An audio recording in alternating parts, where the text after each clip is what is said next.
This video is brought to you by my fantastic supporters over at Patreon. Go to patreon.com/TJTheEmperor to find out how you can support the channel.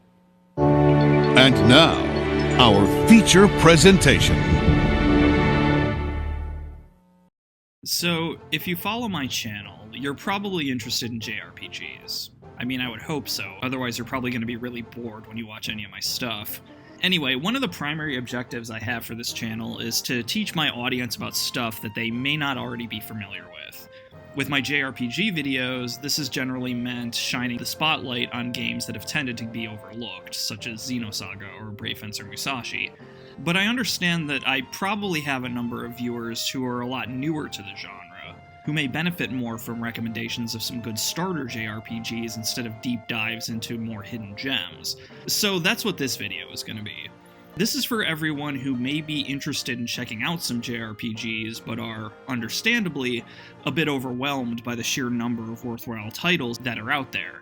No spoilers, no in-depth story analyses, just a couple recommendations of what I believe to be some great starter JRPGs to help you begin your journey into what has long been my favorite video game genre. Before we begin, though, I want to go over the rules and guidelines I set for myself when I put this list together. First, I'm only focusing on turn-based RPGs in this list. Of course, I'd love to talk about action and strategy RPGs as well, but I figured that those deserve their own videos instead.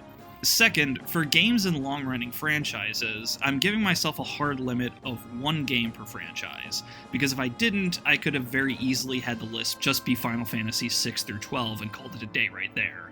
Third, I went with a mix of both 2D and 3D games. I know for a lot of people, focusing on newer 3D games would be the best thing to do to get new players interested, but I think enough people are into retro games now that recommending some 16-bit title from the early 90s isn't going to turn people off like it might have done in years past.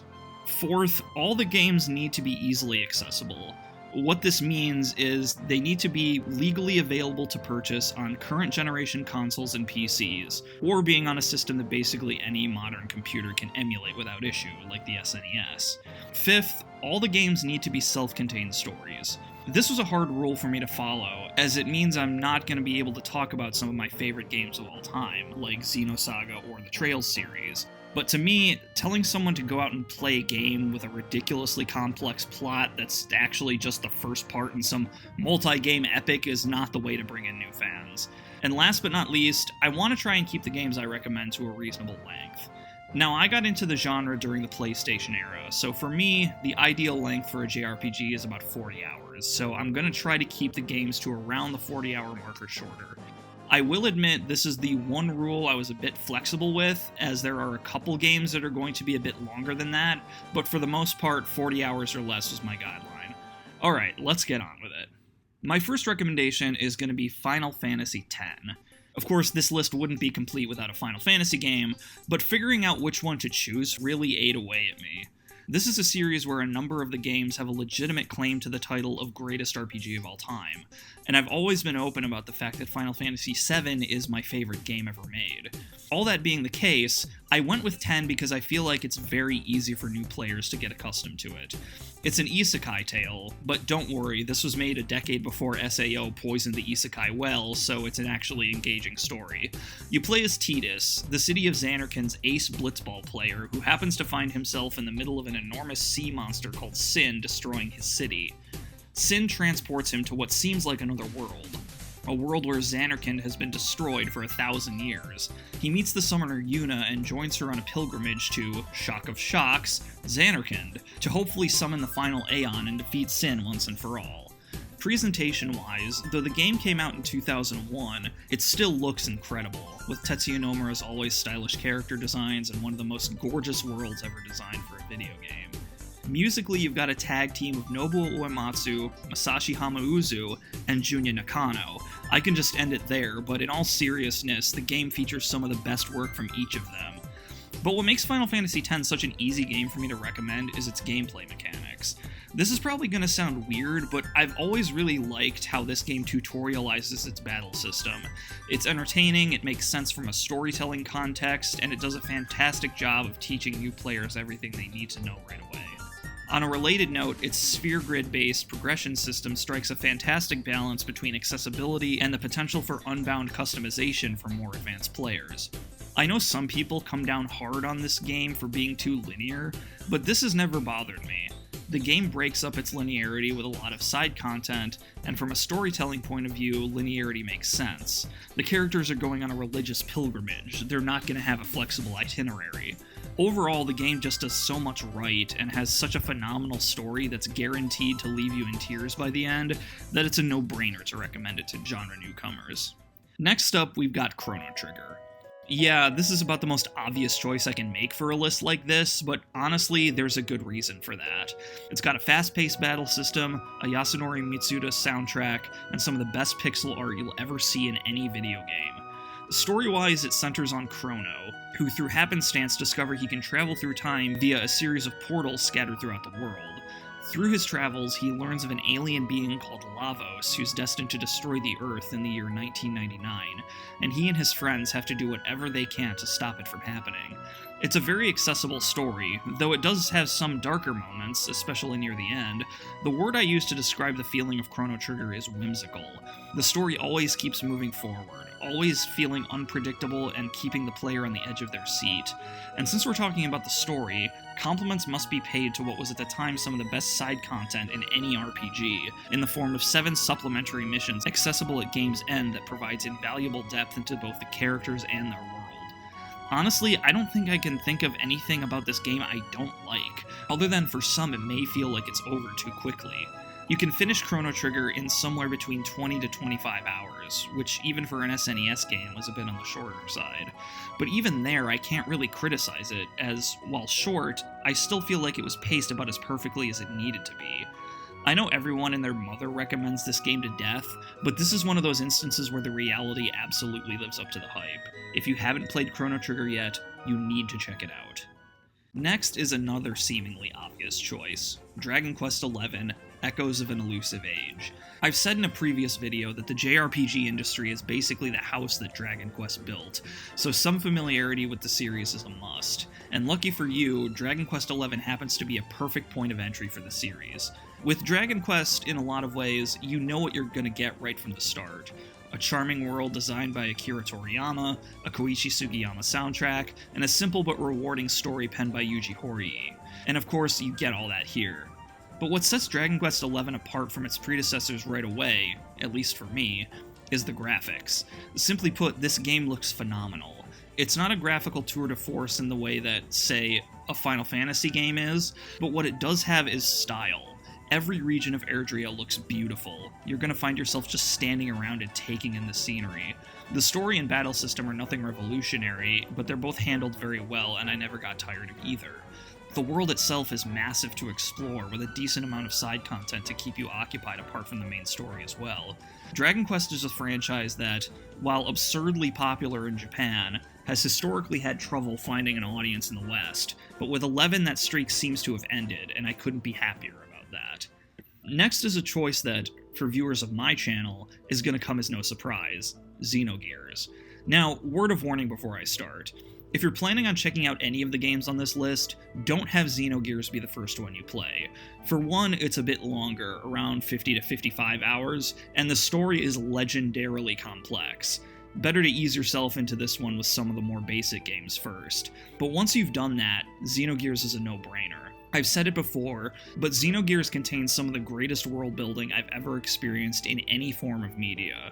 The attention to detail is indescribable, and yet you never feel bogged down in any of those details. And the story, I mean, there's very little I can say without spoiling it, but what appears at first to be another tale of an amnesiac protagonist very quickly transforms into one of the most emotionally moving narratives in any game I've ever played. Anyone who says video game storytelling can never be as good as stories found in film or literature is just wrong, and games like Xenogears are proof of that.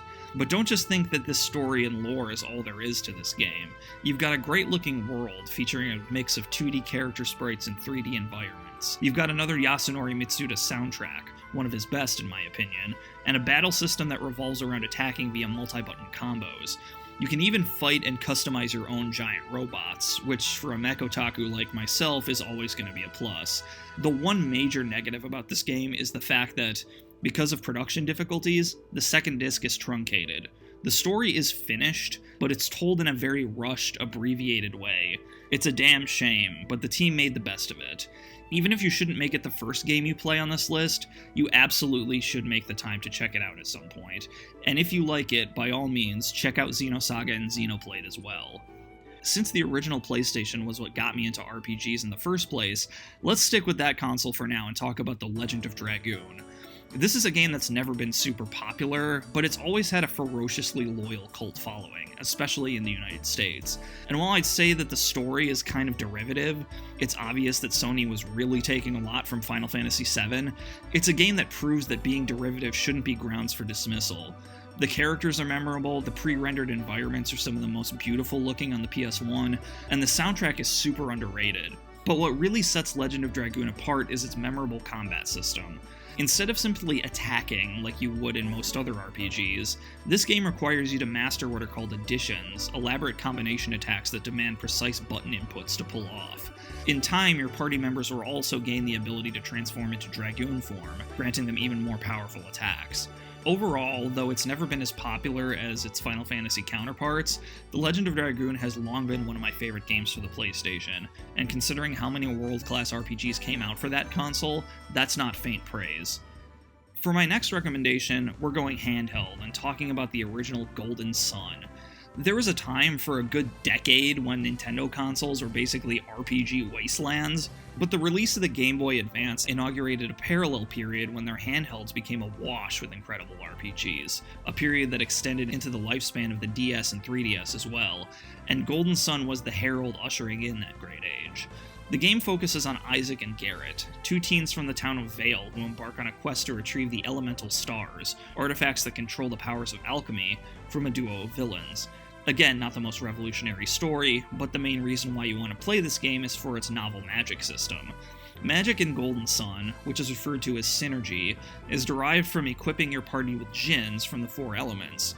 There are 28 djinns in all, 7 for each element, and once equipped, djinns provide your party with both stat buffs, magic spells, and the ability to summon them for massive damage. But magic is far from exclusively used in battle. Spells also need to be used in dungeons to solve novel environmental puzzles. Combine that with a charming graphical style and a fantastic soundtrack courtesy of Motoi Sakuraba, and you've got another winner. Last but certainly not least, we're going back to the more modern side of things with Persona 5. This is another one that's basically already on everybody's radar, but Persona 5 is another one of those instances where the insane amount of hype surrounding the game is entirely deserved. For one, this is just one of the best looking games I've ever seen, with a sense of style that's in another league from just about everything else on the market, and Shoji Megaro's jazz-inspired soundtrack is simply on another level. Persona 5 sees you take control of the Phantom Thieves, a group of rogues who infiltrate the subconscious minds of a series of corrupt adults to try to snatch the evil out from under them.